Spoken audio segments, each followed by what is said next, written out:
Muy buenos días, mi nombre es Jorge Saab, agregado de la Embajada de México aquí en el Uruguay. Este sería nuestro segundo video de la serie que hemos estado haciendo para recuperar la historia de aquellos urumex, aquellos uruguayos que durante la década de los 70 y los 80 residieron en México debido a la cuestión de la dictadura, el rompimiento democrático que sucedió en Uruguay. Y bueno, también como parte de esta iniciativa de recuperar esas historias, de la iniciativa de la diplomacia cultural de México, que vaya, la cultura está en contra de los odios, los racismos como general, y bueno, el rescate de todas estas personas, instituciones que enriquecieron México y esperamos que se hayan enriquecido de su paso por México en todas estas circunstancias de América Latina, ¿no? El día de hoy tengo el gran gusto, el gran honor de presentarles a todas las personas que vayan a ver este video, que estén con nosotros, a los integrantes del Teatro El Galpón. Teatro El Galpón es una de las instituciones teatrales más importantes, diría yo también de las con más historia en América Latina, que data desde el año 1949 y bueno, siguió de manera itinerante por circunstancias que hablaremos el día de hoy, en alguna, digamos, parte en México y bueno, posteriormente siguen aquí en Uruguay. Entonces, les voy a pedir, primero que nada, la primera pregunta, la primera situación, aparte de presentarse para las personas que lo estarán viendo, es cuáles fueron esas circunstancias, ¿no? Para cómo comenzó la historia de cada uno de ustedes del Galpón para tener que trasladarse hacia México. Entonces, si gustan, comenzaríamos Rodolfo y ya posteriormente vamos pasando con los demás para ir siguiendo con las preguntas, ¿no? Bueno, muy bien. Este, Primero es un agradecimiento a, a todo México de, a través tuyo para no perder la memoria este, y, y tener presente todas estas cosas que fueron muy importantes para todos nosotros y para el Galpón en particular, pero para la cultura uruguaya. Porque no solamente estuvo el Galpón, sino hubieron otras personas de la cultura. Este, yo lo primero que tengo que decir es que yo no era integrante del Galpón. Yo pertenecía a otro teatro, el Teatro Circular, había hecho ahí parte de la escuela y bueno, dadas las circunstancias de la dictadura, me tuve que asilar en la embajada y ahí ya estaba mucha gente, de las cuales repasábamos, es increíble, está Rulo, y yo prácticamente, Amelia y Marina era muy chiquita, este, y bueno, se nos han ido yendo los compañeros.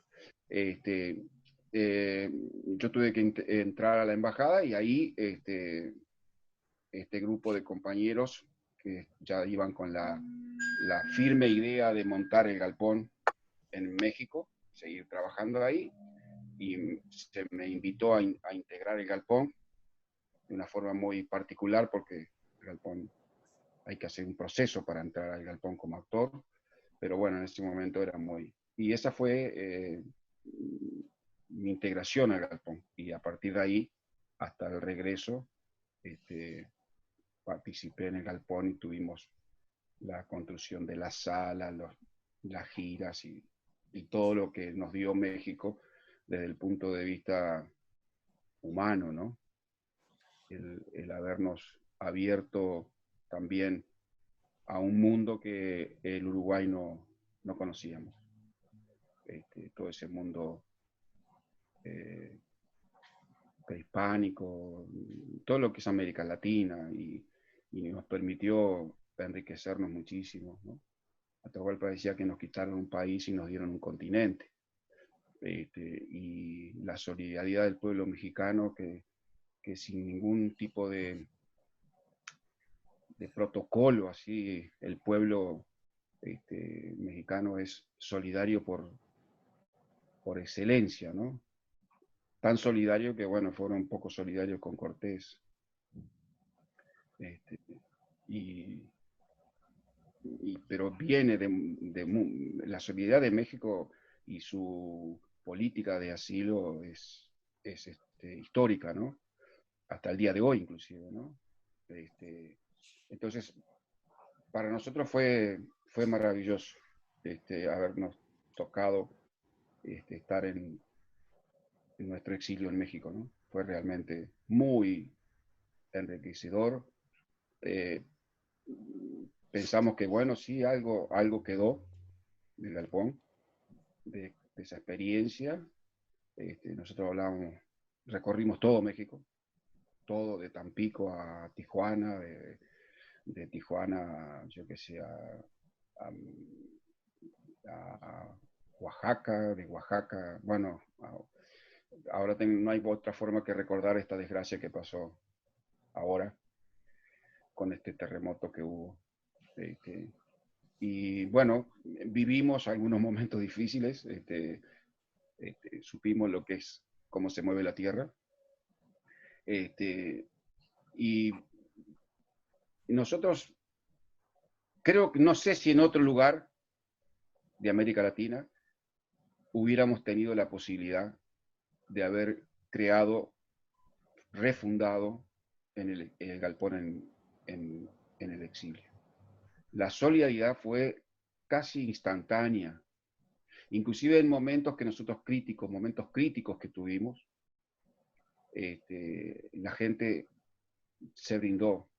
Nosotros tuvimos momentos en cual salíamos de gira y se nos prendió fuego el camión con toda la escenografía, por ejemplo.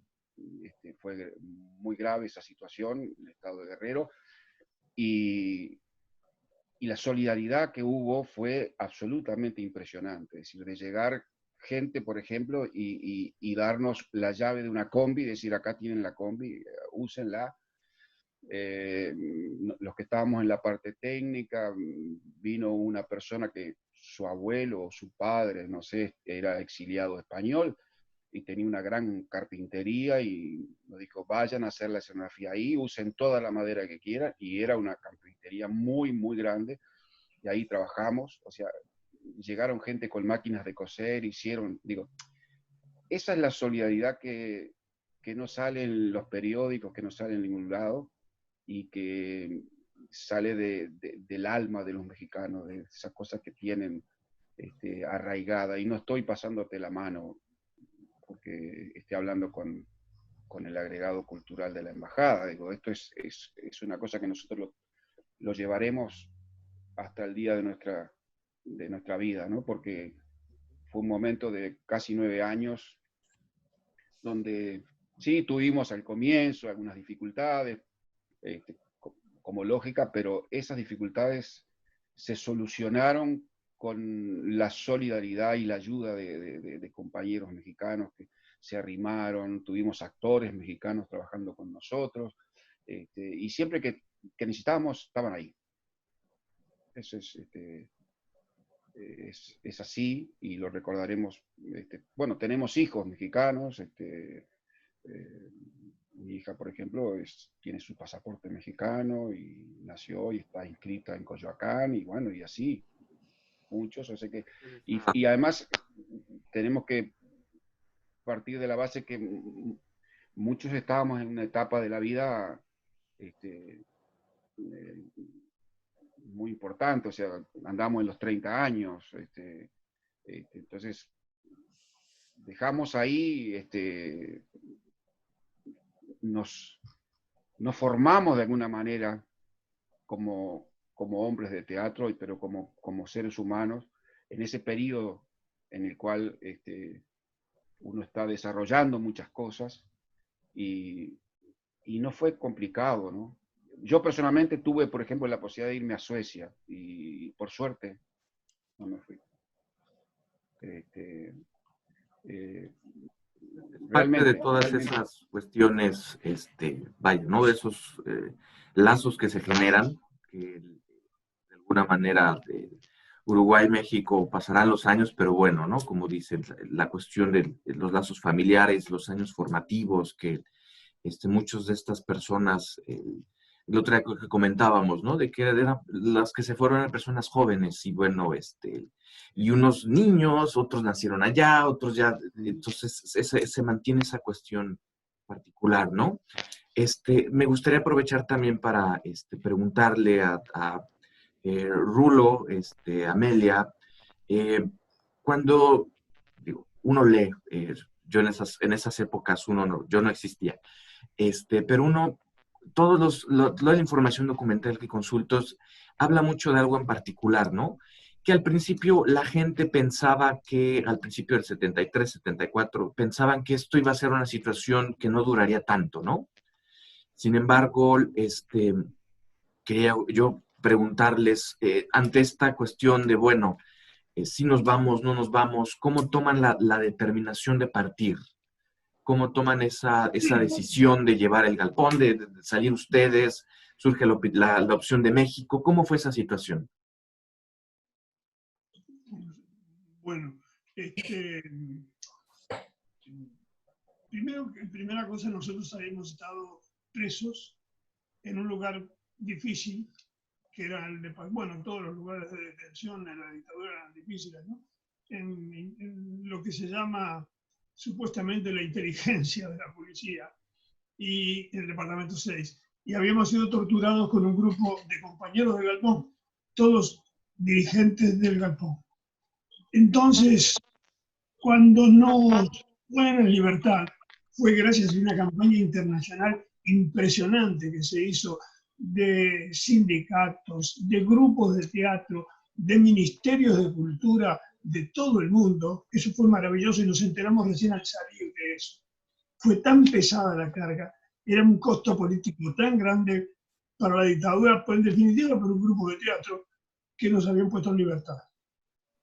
Nosotros volvimos al teatro y empezamos a saltar de vuelta para estrenar otra obra. Miller era.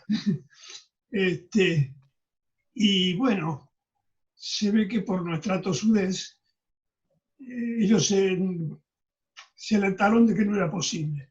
Entonces nos citaron a todos de vuelta los que habíamos estado detenidos.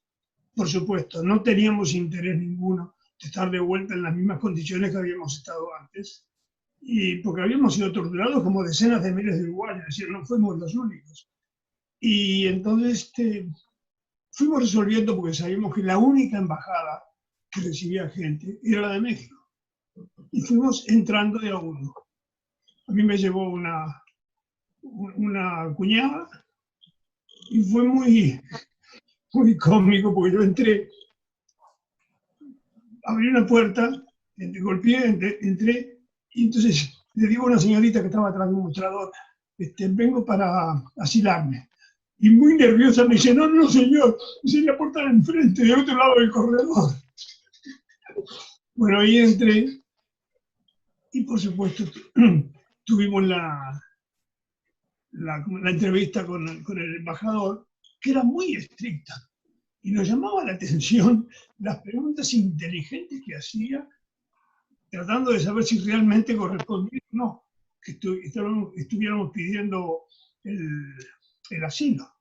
Bueno, al final fue aceptado el asilo y ahí empezó la etapa después de la casa de la embajada, que fue una etapa épica, diría yo. Éramos más de 150 personas, entre adultos y niños.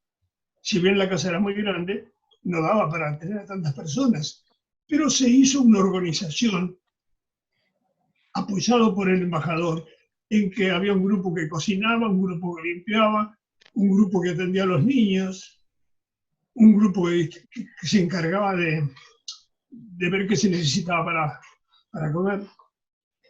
Y en eso funcionó muy bien todo. Y la cosa más linda de esa etapa, que no era fácil de vivir, esa convivencia entre tanta gente, porque se distribuyeron grupos de adultos para entretener a los niños, maestros, profesores de gimnasia que había, algún actor de teatro, alguno que cantaba. Y entonces se daban como pequeñas clases con grupos de niños de acuerdo a la edad que tenían. Y lo más lindo era que los viernes nos juntábamos todos en el gran salón para para hacer un acto artístico. Ahí se decían poemas, se cantaba, se hacían sketch, se escribían cosas de la misma problemática, muy cómicas, de la misma problemática que tenemos de la convivencia. Y por supuesto ahí don Vicente Muñiz estaba siempre presente. Así, siempre. Los viernes para él era sagrado estar allí. Y bueno, después está la etapa ya del trabajo en México, que fue muy importante, eso que dice Rodolfo. La solidaridad se dio por todos lados. Por la gente, por los actores, por los directores. Nosotros participamos en un programa muy importante en la Secretaría de Educación Pública, que fue todo un honor para nosotros. Eran 6 grupos, que era un plan piloto de un maravilloso señor con mucha cabeza, el licenciado Manuel de la Serra, que lo que había que hacer era 1 hora de espectáculo y 1 hora de discusión con los estudiantes en todos los centros estudiantiles del interior, normales y tecnológicos. Porque el motivo del espectáculo era la crítica posterior, para desarrollar la actitud crítica de los jóvenes. Fue maravilloso eso. Tuvimos el honor de participar en ese plan piloto con 6 grupos. En los otros 5 grupos, que eran todos de actores mexicanos, estaban figuras como Susana Alexander, Ofelia Guilmain, sí, las grandes figuras del momento, Alejandro Aura, gente de gran nivel, pero al mismo tiempo de gran compromiso, que se metían a hacer eso, porque les interesaba como propuesta cultural. Bueno, después seguimos trabajando con la Secretaría de Educación Pública, con lo que nos dio la posibilidad de conocer todo México. No hubo estado de México que no conociéramos. Y bueno, y ahí era donde encontrábamos en cada lugar esa solidaridad. Si en los rincones más absolutamente más recónditos de México había gente que estaba dispuesta a responder por su México recibiéndonos. Aprovecho un poquito a comentarle también una cosa de las que más me da curiosidad Marina, regreso un poco a la convivencia en la embajada, esta organización, vaya, ¿no? Estos lazos también que se generaron en una situación atípica que no le toca a mucha gente y bueno, no es la situación ideal, pero hay que saber manejarlo, ¿no? Sí, yo pienso que la razón por la que hubo ese tipo de convivencia que fue realmente, salvo algunas excepciones de cosas muy puntuales, fue una convivencia muy buena, digo, hubo periodos como en el que estuvieron Rulo y la gente del Galpón, que fue de mucha gente, hubo hasta casi 200 personas en esa casa. Cuando nosotros estábamos, que nos asilamos un poquito después, yo entré a la embajada con mi mamá y con el marido de mi mamá, y eran ellos los perseguidos. Yo tenía 14 años y mi hermanita era bebé.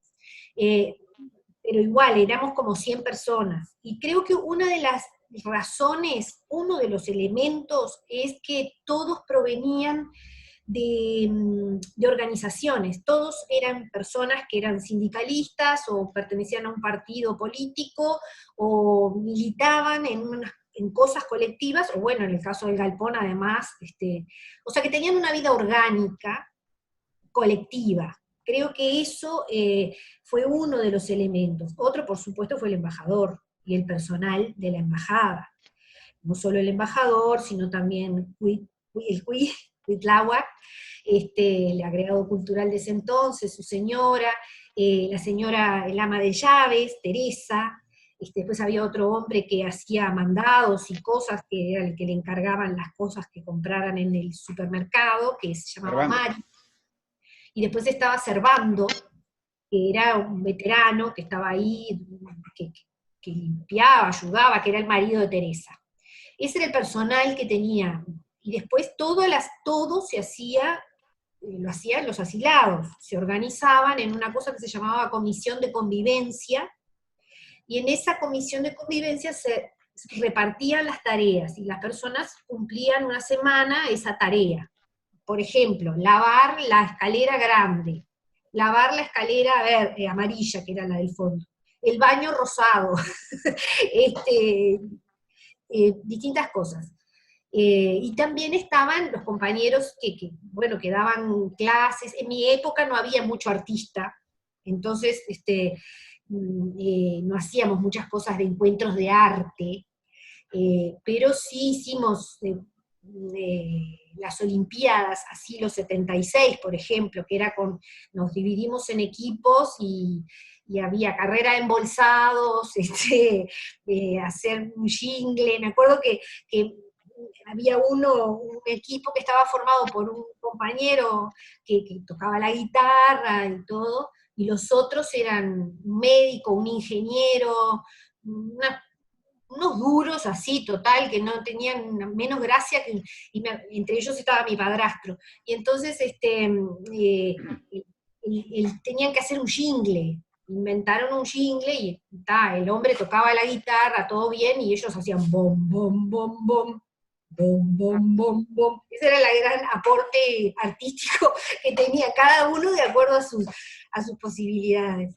Y bueno, creo que esa es la razón por la que pudimos convivir así, la atención a los niños. Había muchas maestras, profesores, entonces sí había clases especialmente para los niños. Los niños comían una comida especial, o sea, los grandes comían comida más de olla, más así, y a los niños se les daba la carne, la leche, todo lo que tenían que tener, comían antes, y después venía la mesa de los grandes, y bueno, y se les daba clases y todo eso. Y además, como había de todo adentro de la embajada, había todo tipo de profesionales, había médicos, había filósofos, artistas, obreros de algo que sabían hacer alguna cosa, entonces eso también ayudaba.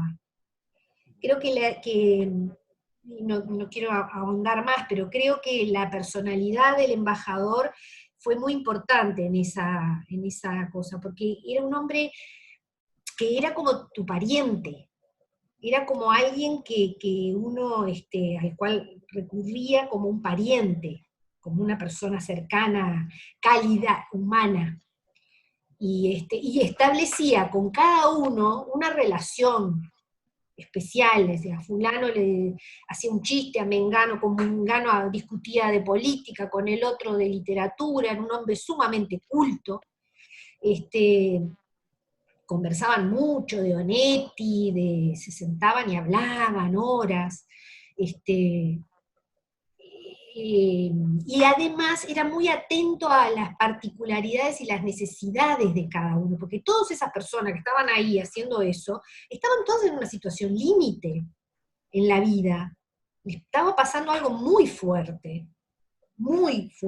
y no era solo que estar encerrados ahí, sin saber cuándo te ibas, y sin saber si te ibas a ir o te iban a agarrar en el medio del camino, o qué, sino que además las situaciones familiares de cada uno eran muy particulares. Había mamás que tenían a sus hijos en Salto, en otro departamento, en otro lugar, ¿cómo se iban a encontrar con ellos?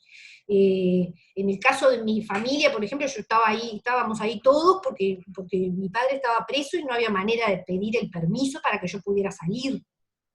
Y el embajador todo el tiempo buscándole la vuelta, a ver cómo hacer, y hablar con mi abuela, hablar con mi tía, pero no era solo yo, eran 100 tipos más ahí, que cada uno tenía su problema, de toda índole, de salud, bueno, 1000 cosas, y él atendía todas, y todas las trataba de solucionar de la manera más continentada posible. No era un trámite, no, cada caso era particular, y eso lo hizo un ser excepcional. Vale mucho la pena aclarar o comentar que comentar que conseguir el salvoconducto era una cuestión de meses con las autoridades, ¿no? Entonces, hay ciertas personas que, como dices, existía también la incertidumbre de cuándo se va a dar el trámite, cómo va a ser toda la cuestión del traslado para poder llegar a México, ¿no?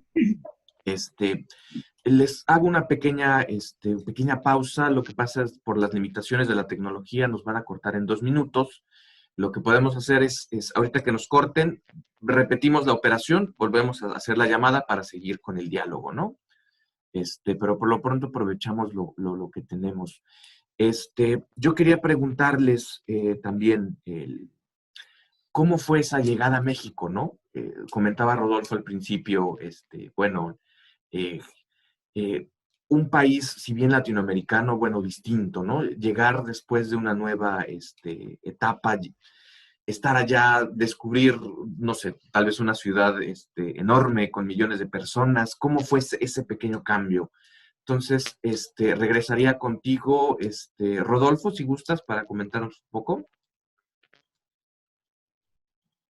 Bueno,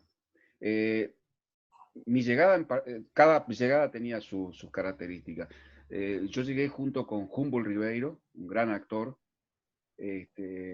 y con Biglietti, el hermano por parte de madre, que está en México viviendo, y su señora, que llevaba una niña.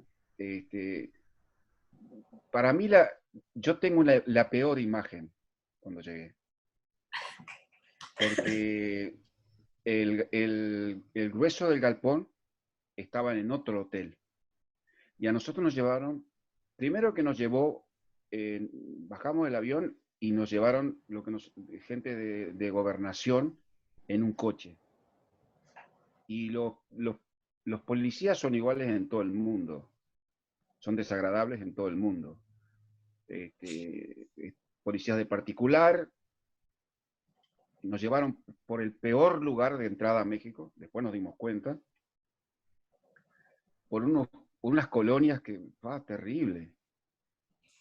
Y nos metieron en un hotel, en una habitación, al lado de unos motores que hacían unos ruidos impresionantes. Decía, para mí duró realmente poco, porque los compañeros enseguida trataron de que nosotros estuviéramos todos juntos en el mismo hotel, donde estaba la mayoría de los exiliados, donde, bueno, hicieron una serie de trámites y en pocos días pasamos ahí y empezamos a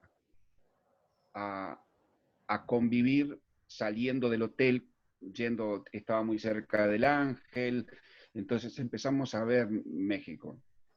Había un escultor muy importante que decía que había que comer y tomar para conocer a un país, de lo que comía y lo tomaba. Entonces nos llevó ahí a la calle Bucareli a comer tacos y a tomar tequila. Bueno, entonces ahí empezamos a darnos cuenta en dónde realmente estábamos. Y hago un paréntesis chiquito, porque el embajador era una persona fuera de serie. Difícilmente encontrar otra persona con las características. Él, por ejemplo, hubo mucho problema para salir, porque los militares querían que nosotros saliéramos con pasaporte turístico. El gobierno decía que no, que nosotros teníamos que tener un salvoconducto. Eso fue lo que hizo que se juntara mucha gente en la... al final, el gobierno mexicano, dadas las circunstancias, cedió, y nosotros nos hicieron un pasaporte válido hasta la Ciudad de México. El embajador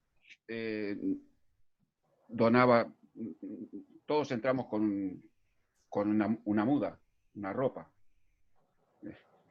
Entonces, él trataba de que la gente se fuera con cosas. Y en mi caso, por ejemplo, como él era grandote, inmenso, la camisa me podía servir de guayabera, ¿viste? Entonces, nos dio un dinero que nosotros con Cedar Biglietti, cuando hicimos la parada en Panamá, como nos gusta la música y todo eso, nos compramos un equipo, un Crown, yo me acuerdo. Entonces, esa fue mi primer recuerdo que tengo de la voz mexicana. ¿viste? De prender, me tocó justo con Humboldt en la habitación, entonces prendíamos la radio y escuchábamos música mexicana y escuchábamos hablar a los mexicanos, que nosotros los conocíamos de cine, de Cantinflas, María Félix, yo qué sé, Jorge Negrete, Pedro Infante. Entonces eso nos fue metiendo en ese mundo mágico, surrealista de México, maravilloso. Luego pudimos ir, claro, teníamos al frente del galpón gente con mucha capacidad, ¿no? Bras Braidor, Rubén Yáñez, ¿me entendés? Digo, gente muy preparada, Mario Galup, que desgraciadamente se nos quedó allá, y fue muy, muy doloroso la muerte del escenógrafo, era una persona encantadora. Y bueno, ahí empezamos a vivir México, a darnos cuenta dónde habíamos caído, la maravilla que era ese lugar. Y ahí empezamos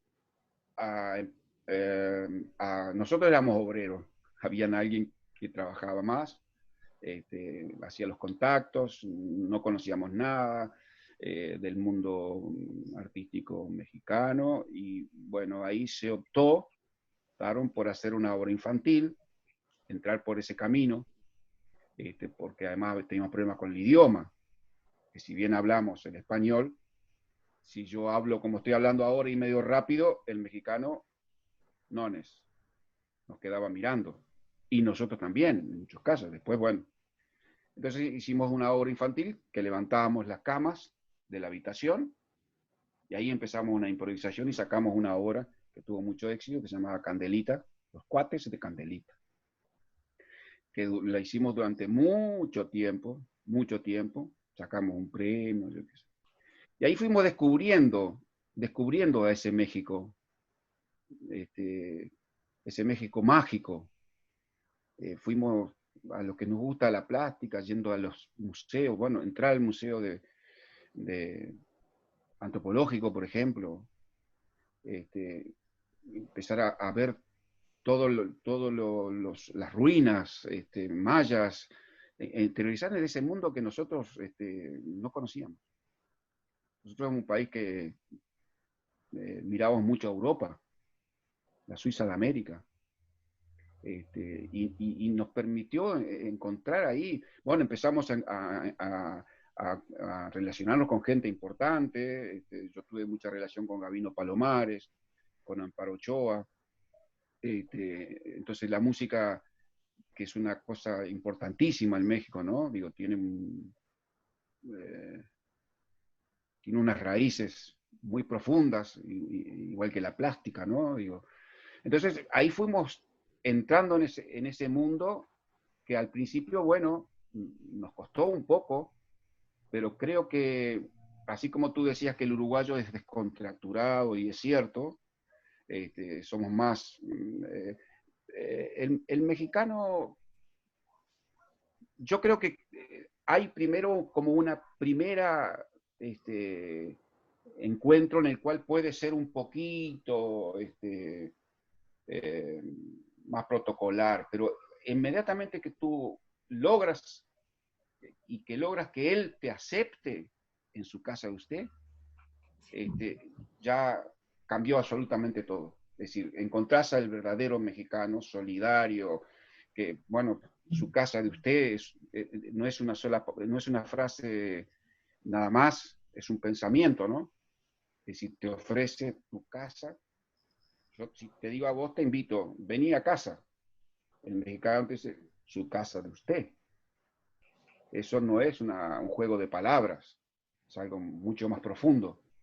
Y después, cuando nacen nuestros hijos, inclusive, uno puede, teníamos gente que nos tenía que cuidar a los niños, y eran mexicanas. Yo hasta el día de hoy, hasta hace poco, me comunicaba con la señora que crió a mis dos hijos, que nos ayudaba, y que yo iba a comer pozole a su casa, y que era gente que vivía en una colonia muy humilde.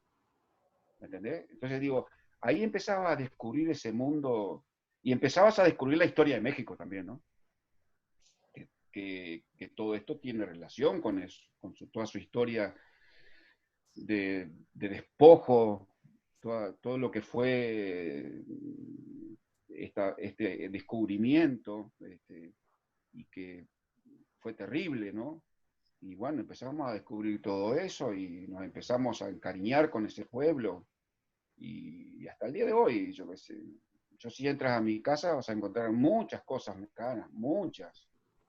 Y bueno, nacieron nuestros hijos y recorrimos, como decía Rulo, nosotros recorrimos pueblos perdidos. Nosotros fuimos al desierto de hacer teatro. Fuimos al desierto de San Luis Potosí, hicimos un Chejo, en pleno desierto, arriba de unos terrones de tierra. Comimos con ellos ahí una barbacoa con la gente que no tenía ni televisión, ni una radio apenas. Pero eso nos enriqueció muchísimo, mucho, mucho. A cada uno y al grupo. Ahora que mencionas esto de la personalidad y demás, hay otro punto que no quiero dejar pasar. Ahora torno a la pregunta a Amelia, sobre la personalidad y vaya, ¿no? Del embajador Muñiz Arroyo, y también cuáles eran esas dificultades, cómo se sorteaba aquí en el Uruguay, el poder preguntar, ver cómo estaba la gente en la embajada, poder acceder a la oficina de la embajada que estaba en Independencia, a la oficina en Carrasco, todos esos, porque también parte muy importante de la historia que se cuenta, que se comenta, son estas, vaya, ¿no? Estas aventuras que se tenían que pasar simplemente para acceder a la embajada, para poder hablar con el embajador, que seguramente, como también decía Marina, digo, estaba ocupado, pero se daba su tiempo para poder recibir a la gente, escucharla y saber de ella, ¿no? Sí, mi situación es muy particular. Yo no estuve en la embajada. Cuando Dardo se asila, yo no me asilo con él. Tenía en ese momento un embarazo de casi 6 meses, un niño de 20 meses. Y allí empieza, a partir de que se acepta el asilo de Dardo, empieza mi relación con la embajada y con don Vicente. Y realmente era un ser muy particular. Era de una enorme generosidad, pero también era de una enorme disciplina, que en parte creo que eso fue lo que ayudó, combinando con lo que decía Marina, a que las cosas se desarrollaran con bastante normalidad. Y yo recuerdo ya en alguna de mis entrevistas en la embajada, yo tenía todos los papeles para resolver. Tenía que sacar a mi hijo del país yo sola, sin el padre, entonces necesitaba poderes, necesitaba la patria potestad, necesitaba sacarle el pasaporte sin que Dardo estuviera. Entonces todo eso me lo hizo don Vicente. Entonces yo iba mucho a la embajada y estaba mucho con él. Y en una de las entrevistas él tuvo una duda con respecto a lo que estábamos hablando y me dijo, espérame tantito, agarró el teléfono, llamó, y yo lo sentí que hablaba con Dardo, le hice unas preguntas, y yo con la mano así estirada para agarrar el teléfono, él cortó. Y yo le dije, don Vicente, no me dejó hablar. Y me dijo, no. ¿Tú te imaginas si a las 100 y tantas personas que yo tengo en la embajada las dejo hacer una llamada por día, lo que sería la embajada? Y ahí me di cuenta. Y realmente tenía esas cosas que hacían que, junto con la enorme ternura que tenía, tuviera la dureza suficiente para imponer aquellas cosas que era necesario imponer. Y después, como el otro lado de eso, de una gran generosidad, Marina decía, era como un familiar. Y yo creo que era eso. Uno tenía la sensación de que era como un gran padre con un enorme paraguas debajo del cual estábamos todos sintiendo esa protección. Y en un momento a mí me llama un familiar que trabajaba en la LADI y me dice, mirá, el embajador Muniz hace días que se está tratando de comunicar contigo y no te ha podido ubicar. Por favor, que pases urgente por la embajada.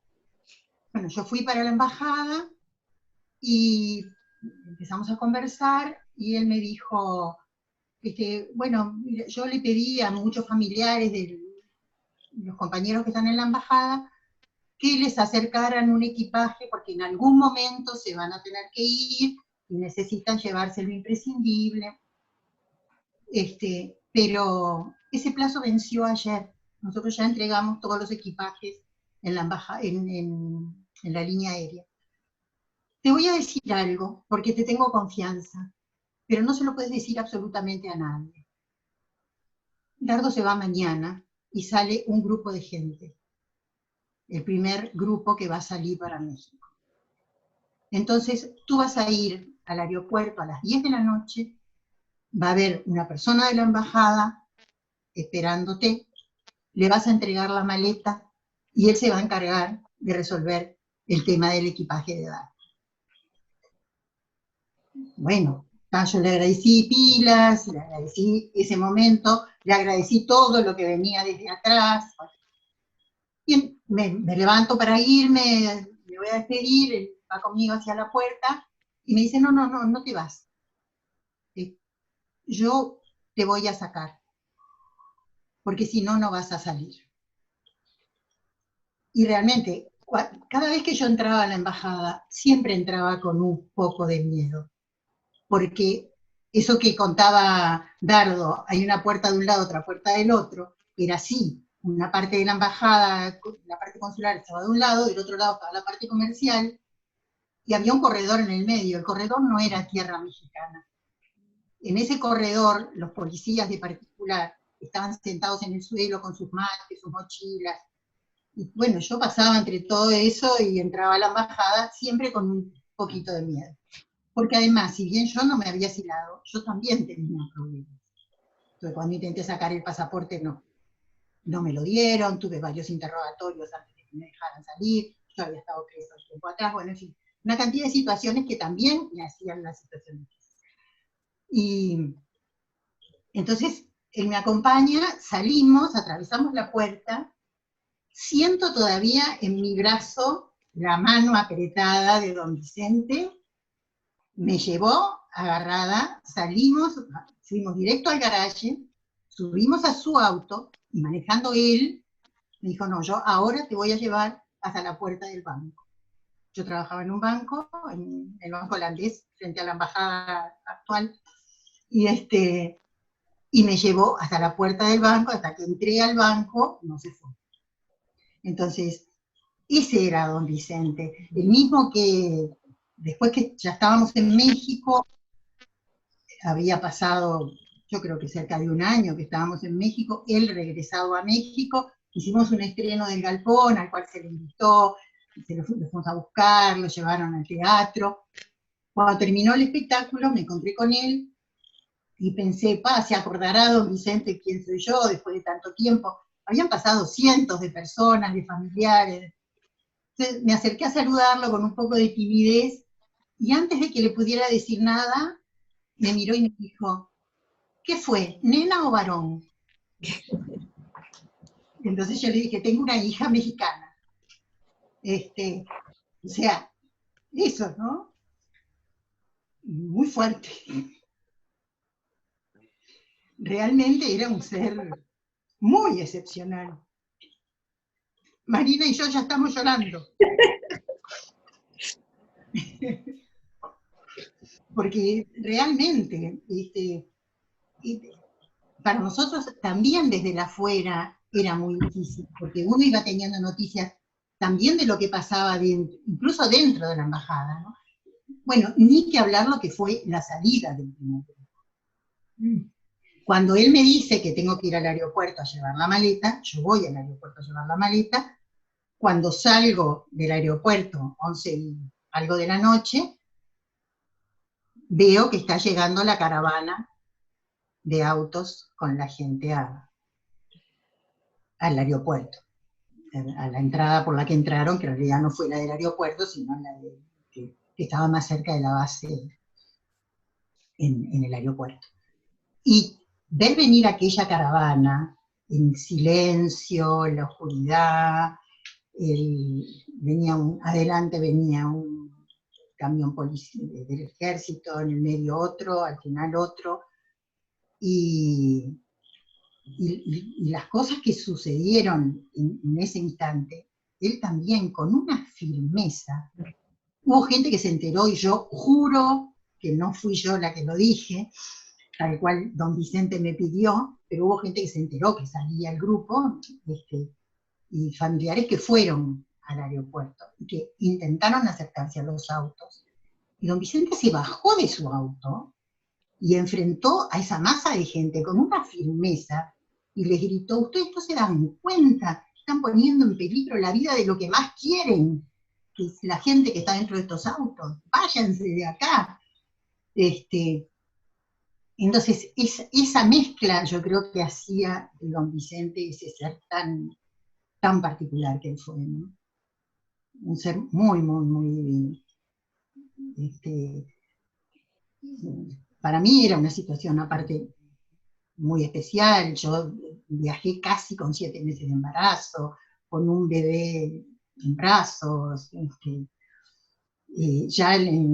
con muchas recomendaciones, que los compañeros me decían: bueno, no vayas al baño en los aeropuertos, solo anda al baño en el avión. Bueno, había que con una panzota meterse en el bañito del avión a cambiarle pañales a un bebé cuando no había pañales descartables. Todo a uno lo colocaba en una situación muy, muy, muy vulnerable, ¿no?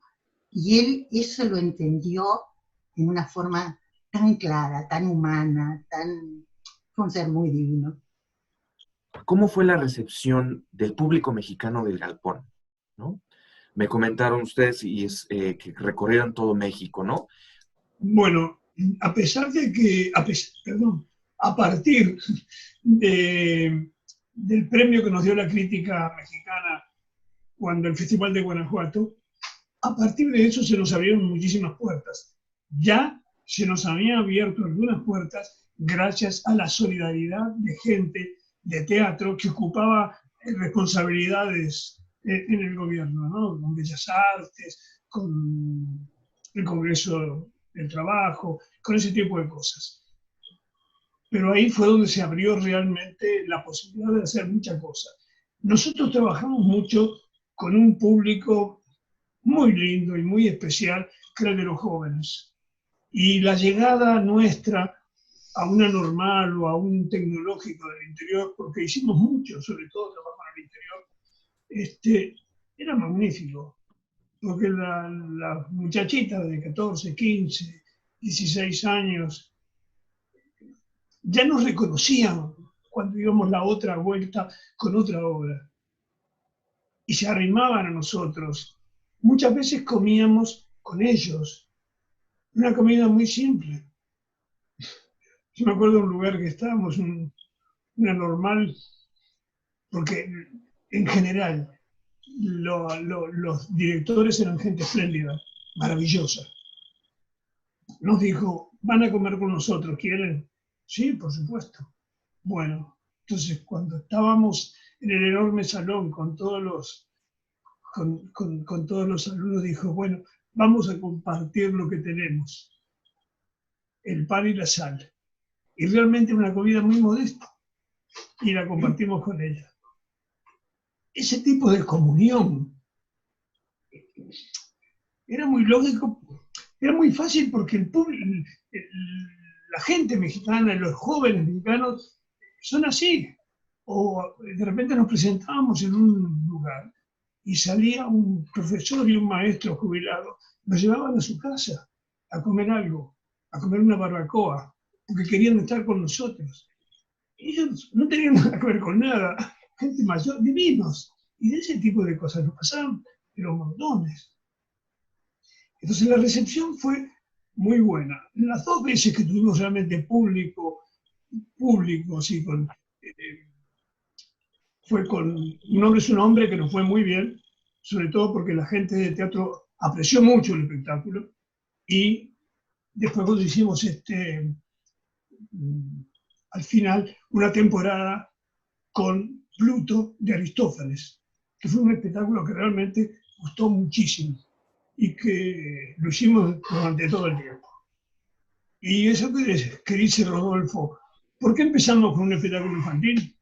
Porque pensamos, los niños son muy parecidos en todas partes.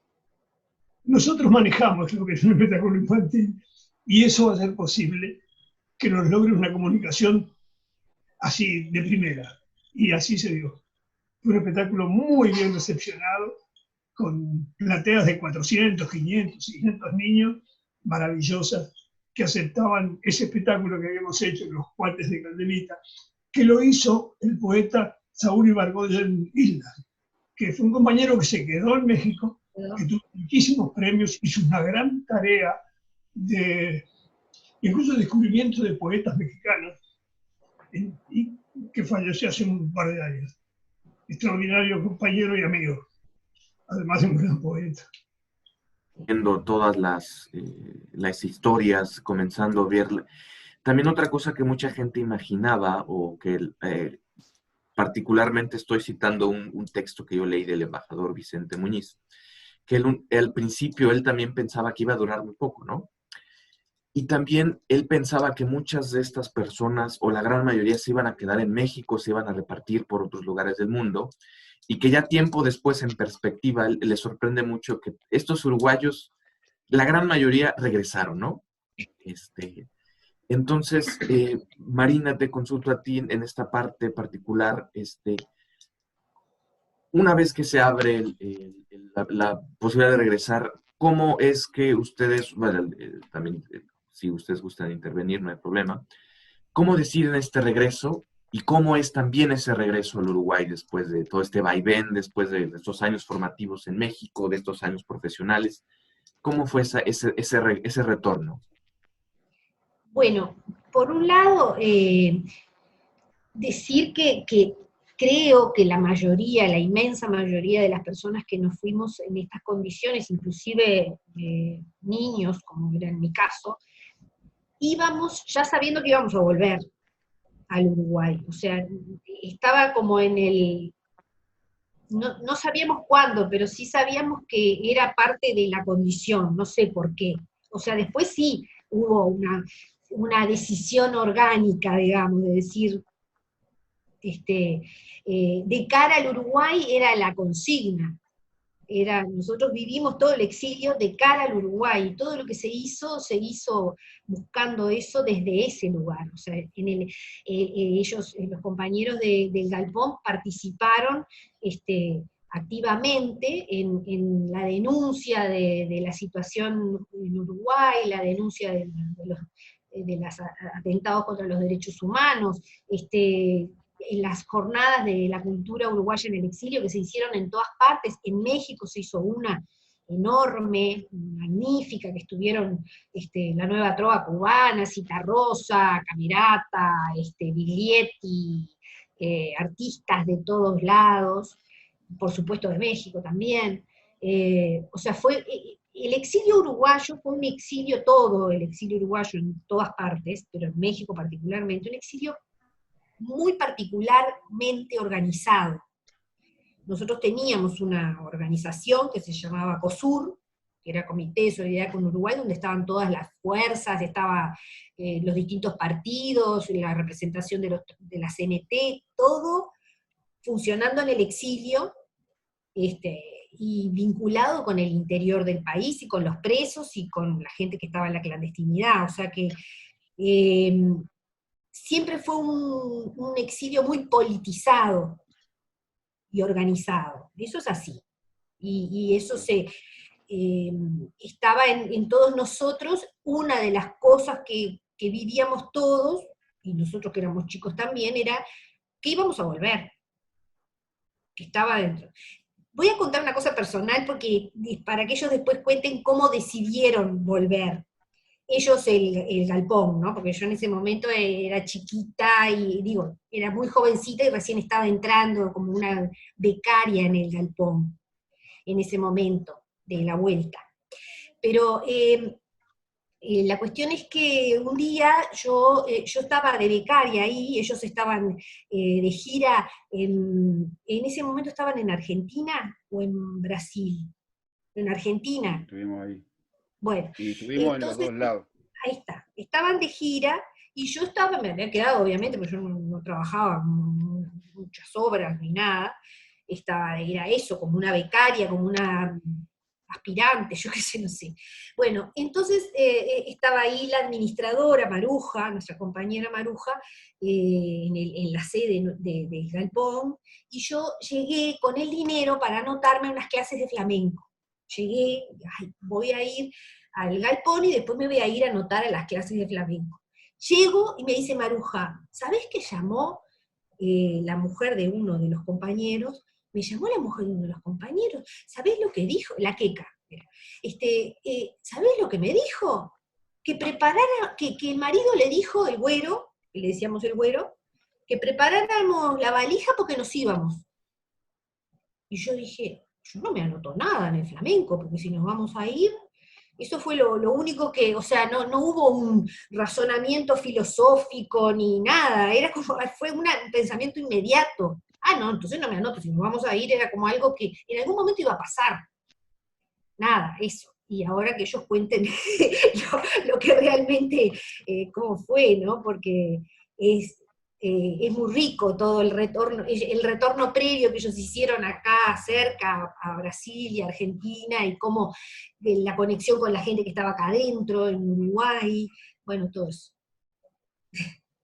Les voy a pedir, se está acabando nuevamente el tiempo, tenemos una gran limitación. Les voy a pedir entonces que nos cuenten en un telegrama, 2 telegramas. El primero, como dice Marina, que nos cuenten cómo fue esa cuestión del regreso. Y el segundo telegrama, y terminamos también nuevamente con Marina, cómo resumirían toda esa experiencia en México, ¿no? Entonces, primer telegrama, Rodolfo. Creo que nosotros siempre pensábamos volver. Es decir, no había vuelta. Es decir, nosotros sabíamos que íbamos a regresar. ¿Cuándo? No se sabía. Entonces, el regreso no nos agarró. No dijimos, oh, qué increíble. Más allá de que nosotros tuvimos una gira por Brasil, que estuvimos en Río de Janeiro, estuvimos en San Pablo, estuvimos en Porto Alegre, nos arrimamos mucho, ahí viajó mucha gente. Ya estaba la dictadura, estamos hablando de los años 80 y pico, 84, 80. Entonces vinimos a Buenos Aires inclusive, estuvimos en el San Martín y estuvimos en Rosario, es decir, cruzó mucha gente del teatro y familiares cruzaron a Buenos Aires, o sea que ya había un ambiente de que se va a acabar la dictadura. Entonces, no fue una cosa así que nos agarró, si nosotros, el objetivo era volver, eso estaba claro, volver. ¿Cuándo? No sabíamos, no dependía de nosotros. ¿La otra cuál era? El segundo telegrama es, sintetizado, ¿cómo resumirías toda esa experiencia en México, ¿no? En un telegrama. Ay, muy difíciles de resumir. Muy difícil. Fue una experiencia que difícilmente yo por lo menos me siento complicado en resumirla. Es decir, fue un gran enriquecimiento de todo punto de vista, humano, desde el punto... hicimos conocer mucho al Uruguay. Nosotros hablábamos de Uruguay y nos confundían con Paraguay, no tenían ni idea. Nosotros nunca salíamos, muy pocas veces salíamos del teatro, terminada la función, nosotros nos quedábamos y conversábamos con la gente. Le decíamos por qué estábamos acá, que éramos Uruguay, que en Uruguay había una dictadura, que no podíamos regresar, o sea que esa fue toda una labor que nosotros hicimos, que fue muy importante. Y nosotros nunca clavamos a fondo un clavo para colgar algo, como decía Brecht. Siempre, viste, para volver. Y nos enriquecimos mucho, ahí hubieron muchas cosas importantes, porque, por ejemplo, nosotros tuvimos una relación muy grande con Luis de Tavira, que era un director muy importante, un intelectual muy importante, que hacía muy buen teatro, entonces eso enriqueció también. Conocimos América Latina, es decir, viajamos por Panamá, por El Salvador, por Colombia, Venezuela, hicimos giras por Guatemala, es decir, México fue un punto muy importante, pero que además nos abrió todo un mundo, inclusive de ver teatro de otros lugares, ¿no? Lo que fue eso que decía Rulo, Guanajuato. Para mí Guanajuato fue el campeonato del 50 en Maracaná, porque no fue todo muy fácil nosotros al comienzo. Nosotros cuando vamos al Festival de Guanajuato, estábamos comiendo arrocito, estábamos muy mal económicamente. Lo que pasa es que nosotros se había hecho un pacto entre todos, que estaba explícito, escrito, que no podíamos trabajar en otra cosa. Y si alguien trabajaba en otra cosa, esporádicamente, porque había como el chino campónico, por eso, es decir, que ganábamos, ese dinero entraba al galpón. Entonces, es decir, nosotros estábamos ahí y estábamos realmente mal cuando fuimos a Guanajuato. No teníamos contrato ni nada. Entonces, cuando salimos, yo le dije al chino, esto para mí es como salir a la Maracaná, el Uruguay cuando salió campeón en Maracaná. Porque se vino abajo el teatro, con Pluto. Se vino abajo. Y allá habíamos hecho Candelita, y el otro día aparece en primera plana y conseguimos un contrato en Reforma. Ahí respiramos. Entonces, sintetizar todas las emociones que tuvimos nosotros en México. En realidad, el regreso yo lo sintetizaría en dos cosas. Uno, que teniendo en cuenta todo lo que dijo Marina, de que siempre estuvimos preparados para el regreso, porque era la consigna, México era un tránsito hacia la vuelta, eso estaba como muy claro en todos nosotros, pero después nosotros siempre decimos, fue la asamblea del Galpón más corta en la historia del Galpón, fue la asamblea en la que se tomó la resolución de volver. Estábamos en la gira que mencionaba Rodolfo, que habíamos ido a la Argentina, estuvimos en Buenos Aires y en Rosario de Santa Fe, y bueno, hicimos una asamblea en la que Rubén Yáñez, que era el secretario general en ese momento, nos plantea que está la opción del regreso, que los compañeros dicen que hay apertura como para que nosotros volvamos como grupo a ayudar en la apertura. Y bueno, ¿y qué hacemos? Inmediatamente todos hicimos así, levantamos la mano y dijimos, nos volvemos. O sea, fue realmente la asamblea más corta. Nosotros estábamos, cuando nosotros llegamos a Buenos Aires, mi madre fue a buscar a mis hijos y los trajo para el Uruguay, porque incluso a la niña, que era mexicana, no la conocía a nadie de la familia, y en la mitad yo le dije, bueno, capaz que en marzo, después de las elecciones, podríamos estar volviendo, y me llama por teléfono y me dice, o yo estoy loca o acabo de sentir a Rubén Yáñez en una radio argentina diciendo que ustedes se vienen ahora. Sí, fue así, realmente, el tema del retorno fue así. Con respecto a los telegramas de la experiencia en México, bueno, también tratando de ser lo más sintética posible, en lo personal, México a mí me hizo latinoamericana, cosa que yo hasta ese momento no era. O sea, ser latinoamericano para mí era una frase, ¿no? México me dio la realidad de lo que es ser latinoamericano. Y lo otro, con respecto a la experiencia también en general, yo diría que México me enseñó que en una casa siempre se puede tirar un colchón en el suelo para alguien. Y siempre hay un plato de comida para alguien. Esa es mi síntesis. Bueno, la salida de México fue realmente impresionante. Hicimos una última función, no me acuerdo si en un teatro de la universidad, realmente no me acuerdo. UNAM. Sí. ¿Dónde? UNAM. Ah, está, en la UNAM, sí. Entonces, fue maravilloso, estaba toda la gente de teatro mexicana, amiga allí. Fue muy emotivo porque además terminó, por supuesto, haciendo sonar Las golondrinas, la canción de despedida, donde nos lloramos todos.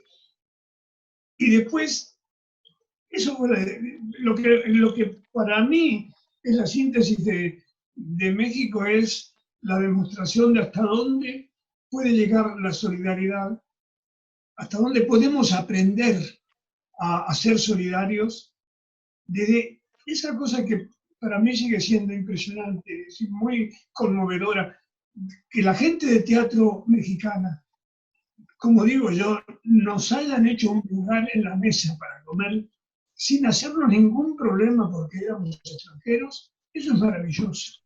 Es una demostración de pares, los pares de uno, que es realmente conmovedora.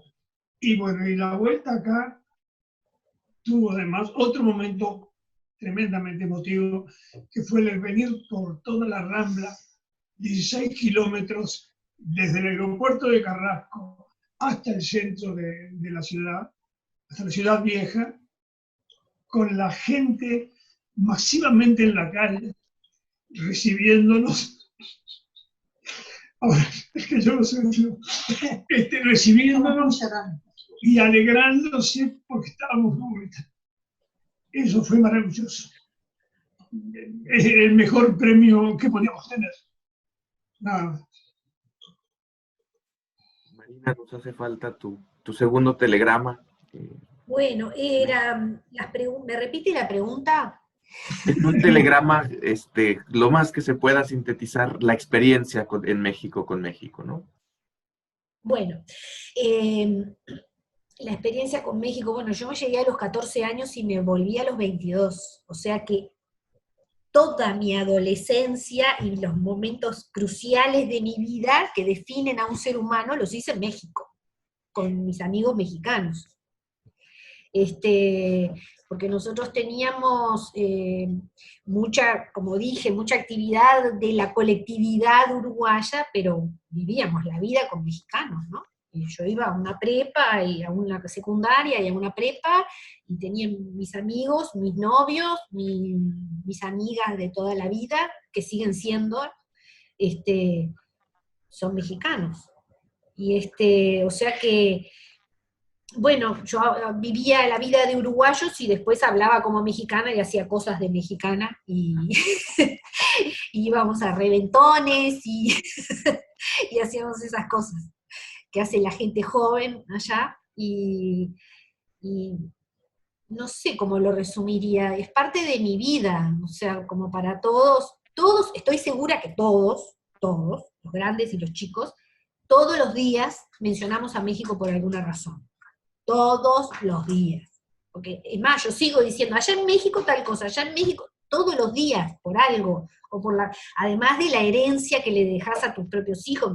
Mi hijo hace comidas, ¡ay, está el perro, perdón!, con tacos, y hace tacos para los cumpleaños con sus amigos uruguayos que nunca fueron a México.